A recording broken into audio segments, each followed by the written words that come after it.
Bas endi insonni qachonki Parvardigori sinov uchun ikrom etib, unga ne'mat ato etsa, darhol Parvardigorim loyiq bo'lganim uchun meni ikrom etdi der.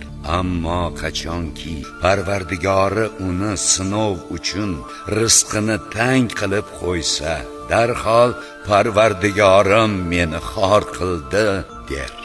Yo'q, aksincha, sizlar yetimni holidan xabar olib ikrom qilmaysiz. Miskin bechoraga taom berishga ham bir-biringizni targ'ib etmaysiz. Merosni esa o'z ulushingizga o'zgalarnikini qo'shib yeyaverasiz. Yana foniy ekanini bila turib, mol dunyoni qattiq muhabbat bilan sevasiz.